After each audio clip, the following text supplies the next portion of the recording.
Hello, हाय, welcome, नमस्ते। मेरा नाम ऋतिक और आज हम फिर से बात करने वाले हैं एक और इंटरेस्टिंग कंसेप्ट के ऊपर। तो ये वीडियो उन बच्चों के लिए मोस्ट इंपोर्टेंट होने वाली है जिनके पास सब्जेक्ट है सेमेस्टर 2 में इंट्रोडक्टरी मैक्रो इकोनॉमिक्स।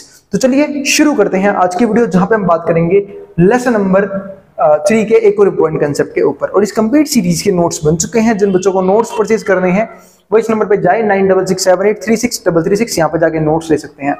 अब आते हैं आज कंसेप्ट के ऊपर। तो आज का जो हमारा कंसेप्ट है वो है national income estimation in India, यानी कि नेशनल इनकम को कैसे एस्टिमेट किया जाता है इंडिया के अंदर। तो काफी इंटरेस्टिंग होने वाली है आज की वीडियो। और अगर वीडियो पसंद आए तो वीडियो को लाइक किए बिना मत जाना और चैनल को सब्सक्राइब भी कर देना ऐसी वीडियोस के लिए। फिर भी कोई भी डाउट, कोई भी क्वेरी हो, किसी भी तरह की दिक्कत हो, किसी भी तरह का सजेशन हो, आप नीचे कमेंट बॉक्स में कमेंट कर सकते हैं। अब यहाँ पे क्या लिखा हुआ है, प्री इंडिपेंडेंस एस्टिमेट्स, यानी कि हम इंडिपेंडेंस से पहले एस्टिमेट कैसे करते थे वो समझते हैं। तो first estimate of national income for country was prepared by Dadabhai Naoroji, यानी कि दादाभाई नौरोजी ये थे वो जिन्होंने पहला एस्टिमेशन मेथड दिया था किसका, नेशनल इनकम का, फॉर ईयर 1867 से 68। Subsequently a fairly large number of estimates of very uneven quality were made particularly since 1900। इस वक्त मतलब क्या है, a fairly large number of estimates, यानी कि बहुत से एस्टिमेट बनाए गए थे जो बनाए कब गए थे 1900, यानी कि 19वीं शताब्दी में, जो काफी अच्छे नहीं रहे, वो हम देखेंगे अभी। तो however these estimates can not be used for a long period, हमेशा लंबे टाइम तक यूज नहीं कर पाए trend studies because their limitations which differ in nature in different cases, क्योंकि उनके लिमिटेशंस थे वो काफी परेशान करते थे। लिमिटेशंस क्या होती हैं, डिसएडवांटेजेस, क्योंकि जब हम कोई मेथड बनाते हैं तो उसमें ज्यादा दिक्कतें नहीं होनी चाहिए कैलकुलेट करते वक्त। ऐसा ना हो कि नेशनल इनकम फॉल्स कैलकुलेट हो, कंपेयर करना इजी ना हो, बहुत सी दिक्कतें हैं उसे कैलकुलेट करने में। और विच differ in nature in different cases, और डिफरेंट केसेस में ये डिफर भी करते थे लिमिटेशंस, यानी कि अलग अलग केसेस में अलग अलग प्रकार की दिक्कतें आती थी जब हम पहले कुछ मेथड्स को यूज करते थे। फिर हुआ भाई इंडिया आजाद। अब इंडिया आजाद हुआ है तो भाई जीडीपी तो कैलकुलेट करनी पड़ेगी ना, कि जीडीपी किस लेवल पे है और कैसे हमें उसे ग्रो करना है। तो सबसे पहले पता होना चाहिए कि जीडीपी है कितनी और कितनी कैलकुलेट हो रही है। तो कैलकुलेट भी कैसे करेंगे, वो भी सही मेथड के जरिए, तो वो हम डिस्कस करेंगे अब यहाँ पे। तो national income estimates after independence, यानी कि जब हमारा देश भारत आजाद हो गया था, याद है ना, सबका आजाद हुआ था 15 अगस्त 1947 में, है ना। तो जब इंडिया आजाद हुआ था तो उसके बाद हमारे पास ये चैलेंज था कि हम कैसे नेशनल इनकम कैलकुलेट करें। यानी कि उस टाइम पे एक तो काम चल रहा था हमारा कॉन्स्टिट्यूशन बनाने का, दूसरा काम चल रहा था भाई नेशनल इनकम कैसे कैलकुलेट किया जाए। तो वो समझते हैं कैसे कैलकुलेट किया गया था। तो first report of national income committee included chapters on basic concepts. तो जो फर्स्ट कमिटी थी उसने चैप्टर बनाए किसके ऊपर, बेसिक कंसेप्ट्स के ऊपर, यानी कि नेशनल इनकम के जो बेसिक कंसेप्ट पढ़ते हैं ना उनके ऊपर बनाए गए चैप्टर्स, ताकि हम नेशनल इनकम के बेसिक्स को समझ सके। Uses of national income and estimates for 1948 और 49, और हम यूज समझने लगे किसका, नेशनल इनकम का, uses of national income and estimates for 1948 and 1949, कि क्या यूज होगा उनका। Final report dealt with availability of data, जो फाइनल रिपोर्ट थी वो डील करी थी किसके साथ, कि कितना डाटा हमारे पास अवेलेबल है। Methods followed for preparation of estimates, और ऐसे मेथड बनाए लग गए थे हम जिनके जरिए हम एस्टिमेशन कर सके। किस चीज का एस्टिमेशन, नेशनल इनकम का estimation. And detailed chapter on recommendations regarding collection of fresh data for improving quality of estimates of national income.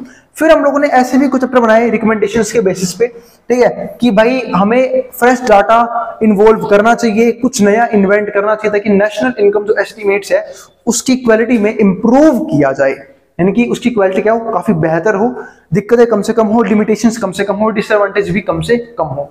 And also for extending coverage of such statistics, और ताकि हम इसे यूज कर सके stats में, यानी कि कंपेयर करने में। नेशनल इनकम, तो national income committee presented estimates for 3 years. तो जो नेशनल इनकम कमिटी थी उसने प्रेजेंट किया एस्टिमेट्स को भी कितने सालों के, 3 सालों के, 3 इयर्स, 1948 से 49 से 1950 से 51 तक। Both at current and constant prices, दोनों प्राइसेस पे हम लोगों ने वहां पे इन्वॉल्व किया था करंट प्राइसेस को भी, और हम लोगों ने इन्वॉल्व किया था वहां पे कांस्टेंट प्राइसेस को भी। मैं आप लोगों को बता चुका हूं कि जीडीपी जो है ना कई बार एक फॉल्स रिजल्ट शो करती है, यानी कि नेशनल इनकम एक फॉल्स रिजल्ट शो करती है अगर हम सिर्फ और सिर्फ ध्यान दें करंट प्राइसेस पे। तो हमें कांस्टेंट प्राइसेस के हिसाब से भी जीडीपी निकालनी आनी चाहिए और निकाला जाना चाहिए ताकि कंपैरिजन काफी अच्छा हो, क्योंकि अगर हम करंट प्राइस के हिसाब से देखेंगे तो करंट प्राइस तो हमेशा फ्लक्चुएट होते रहते हैं, जिसकी वजह से नेशनल इनकम में भी बहुत से तरह के फ्लक्चुएशंस देखे जाएंगे। उन चीजों को अवॉइड करने के लिए हम एक बेस प्राइस सेट करते हैं और उसको टाइम टाइम चेंज भी करते रहते हैं, तो हम डिस्कस करेंगे नीचे आगे आने वाली वीडियोस में, आगे आने वाली वीडियो में, ठीक है। तो हमें वहां पे दोनों तरीके से कैलकुलेट करना होता है, एक करंट प्राइस के बेस पे और एक बेस प्राइस यानी कि पास्ट प्राइस के हिसाब से। तो वो समझते हैं हम यहाँ पे। तो हमने यहाँ पे क्या देखा कि उस टाइम पे कैलकुलेट किया गया था दोनों के हिसाब से, कौन से करंट प्राइस के हिसाब से भी और कांस्टेंट प्राइस के हिसाब से भी, इन 1948 और 49, मतलब हमने यहाँ पे कांस्टेंट प्राइस लिया था ऑफ 1948 और 49 का। हमने 3 साल कैलकुलेट किया, 48 से 49, 49 से 50 और 50 से 51, लेकिन तीनों का बेस प्राइस कौन सा था, ये वाला 1948 से 49 वाला। इसके बाद task of national income estimation was later on assign to central statistical organisation. बाद में ये पूरा काम जो है वो दे दिया गया हमने सेंट्रल स्टैटिस्टिकल और ऑर्गेनाइजेशन को, यानी सीएसओ को हमने काम दे दिया, सेंट्रल स्टैटिस्टिकल ऑर्गेनाइजेशन, जिसने ये काम संभालना शुरू कर दिया और आज तक 1955 से लेके अब तक ये काम यही कर रहा है। तो यहीं पे देखो, यहाँ पे लिखा हुआ था CSO is producing annual official estimate, ये निकालता है हर साल का annual official estimate of national income in India since 1955, 1955 से। उसके बाद क्या था हमारा तीसरा, वो समझते हैं। तीसरा पॉइंट है methods of estimation national income in India, यानी कि नेशनल इनकम को हम कैसे एस्टिमेट करते हैं इंडिया के अंदर। तो इसके ऊपर हम बात कर चुके हैं पुरानी वीडियोस में भी। 3 तरह के मेथड्स होते हैं, इनकम मेथड, एक्सपेंडिचर मेथड और हमारा वैल्यू एडेड मेथड, जिसको हम प्रोडक्शन मेथड ही बोल देते हैं, ठीक है। तो ये तीनों मेथड हम यूज करते हैं। अब उसके अंदर क्या करते हैं, अपने पूरे इकोनॉमी को कुछ सेक्टर्स में डिवाइड कर लेते हैं और उस सेक्टर के हिसाब से हम अलग अलग सेक्टरल इनकम भी कैलकुलेट करते हैं और बाद में उन सबका सम कर देते हैं ताकि हम जीडीपी या फिर नेशनल इनकम कैलकुलेट कर पाए। अब वही समझते हैं कौन कौन सेक्टर हैं। For purpose of national income estimates Indian economy is broadly divided into following broad sectors. इसमें से फर्स्ट कौन सा है, agriculture including animal husbandry. Agricultural sector जहां पे एग्रीकल्चर और एनिमल हस्बेंड्री से हम चीजों को काउंट करते हैं, इनकम को काउंट करते हैं। दूसरा हमारा क्या आता है, फॉरेस्ट्री एंड लॉगिंग, ये और दो सेक्टर है। तीसरा हमारा है फिशिंग सेक्टर, कहीं ना कहीं ये भी प्राइवेट सेक्टर का पार्ट है, ये बात ध्यान रखना। चौथा है हमारा माइनिंग, ये भी कहीं ना कहीं क्या है, प्राइवेट सेक्टर का पार्ट ही है। फिर आता है हमारे पास पांचवा मैन्युफैक्चरिंग, यहां से हमारा शुरू होता है, जिसको हम बोलते हैं रजिस्टर्ड मैन्युफैक्चरिंग और अनरजिस्टर्ड मैन्युफैक्चरिंग। यहां से हमारा शुरू होता है सेकेंडरी सेक्टर, यानी कि प्राइमरी सेक्टर में आता है सबसे यूनिक और सबसे जो प्राइमरी प्रोडक्शन के सोर्सेज हैं वो, यानी कि एग्रीकल्चर और उसके अलाइड सेक्टर्स, उससे रिलेटेड जो भी सेक्टर है।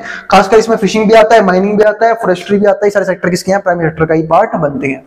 सेकंड में आता है मैन्युफैक्चरिंग, जैसे कि अब मैं मार्कर यूज कर रहा हूं, चेयर यूज कर रहा हूं, फोन यूज कर रहा हूं, ठीक है। बहुत सी चीज हम यूज करते हैं, हम कहां से लेते हैं, मैन्युफैक्चरिंग इंडस्ट्री के जरिए। तो इसके हम क्या यूज करते हैं, मैन्युफैक्चरिंग सेक्टर। और इसी का पार्ट क्या है, कंस्ट्रक्शन भी, मतलब मैन्युफैक्चरिंग हो चाहे कंस्ट्रक्शन हो चाहे इलेक्ट्रिसिटी, गैस, वाटर सप्लाई, ये सबके सब सेकेंडरी सेक्टर का पार्ट है, जिसको मैं डिस्कस कर चुका हूं प्रीवियस वीडियोस के अंदर। और उम्मीद है आप लोग वीडियो को सीरीज वाइज देख रहे हो ताकि आपके हर एक कंसेप्ट सीरीज वाइज और टॉपिक वाइज ही कंप्लीट हो रहे होंगे। अब यहां समझते हैं, एट्थ हमारा ट्रांसपोर्ट, ये सब पार्ट है सर्विस सेक्टर का। तो यानी कि टर्शरी या फिर सर्विस सेक्टर जो हमारा है थर्ड सेक्टर ऑफ इकोनॉमी। तो ट्रांसपोर्ट, स्टोरेज, कम्युनिकेशन। अब देखो एक सिंपल सी बात है, जब प्रोडक्शन करेंगे तो ट्रांसपोर्टेशन की जरूरत भी पड़ेगी, क्योंकि चीजों को हम लोग इंपोर्ट एक्सपोर्ट भी करते हैं एक स्टेट से दूसरे स्टेट में, एक कंट्री से दूसरी कंट्री में। तो उसके लिए हमें क्या चाहिए होगा, ट्रांसपोर्टेशन सिस्टम, वो भी वेल डेवलप्ड ट्रांसपोर्टेशन सिस्टम।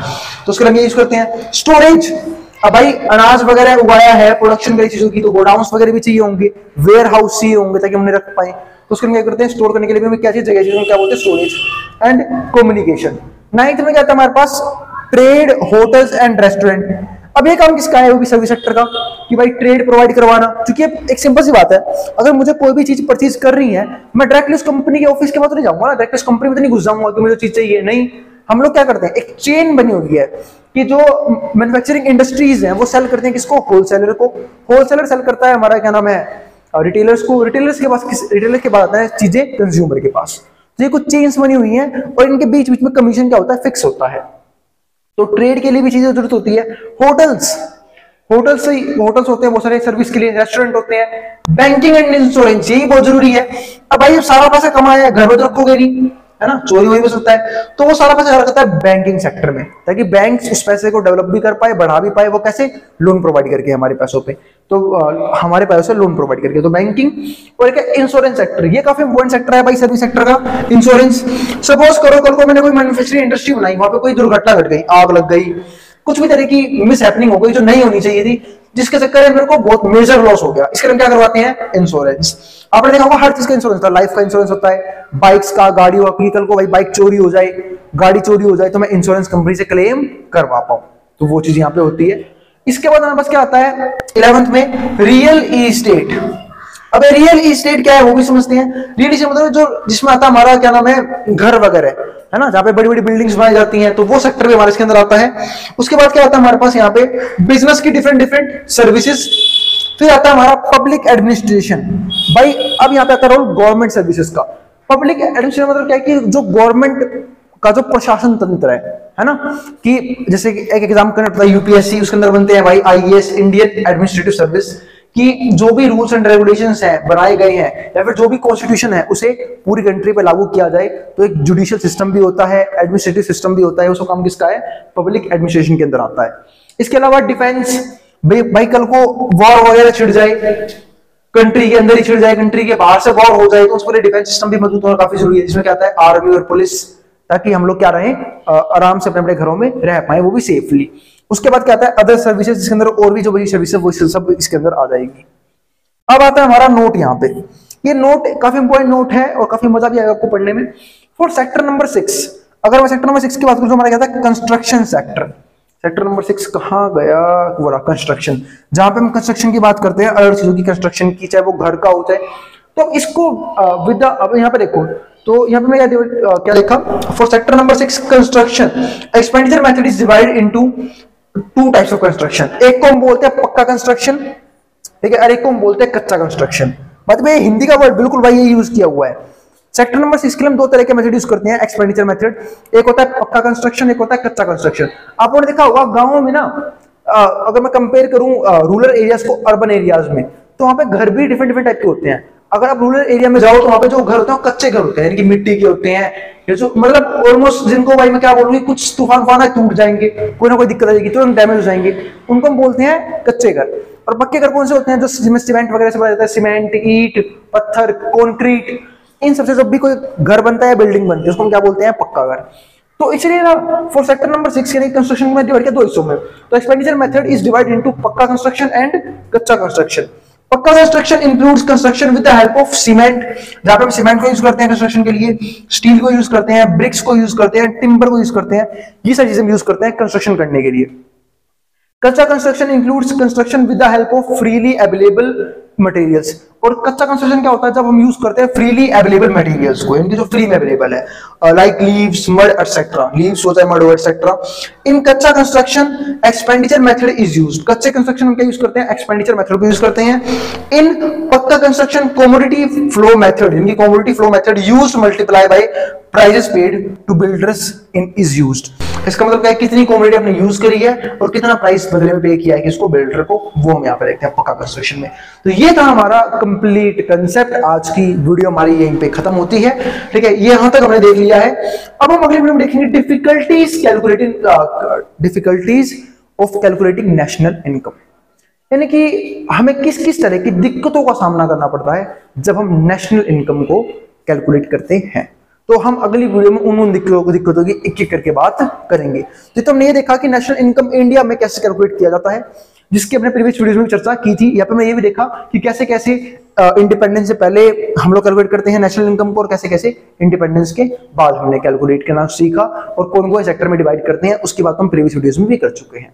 और अगर भाई वीडियो पसंद आई तो वीडियो को लाइक के बिना मत जाना, और चैनल को सब्सक्राइब भी कर देना ऐसी वीडियोस के लिए। और मिलते हैं नेक्स्ट वीडियो में, जहां पे हम बात करेंगे नेशनल इनकम के एक और इंपॉर्टेंट कंसेप्ट के ऊपर। और फिर भी किसी की भी तरह की दिक्कत, किसी भी तरह की क्वेरी हो, आप नीचे कमेंट बॉक्स में कमेंट कर देना, मैं उस क्वेरी को रिजॉल्व करने की पूरी कोशिश करूंगा। अब जिसको जो उतारना उतार सकता है, मैं हट रहा हूं बोर्ड के सामने से।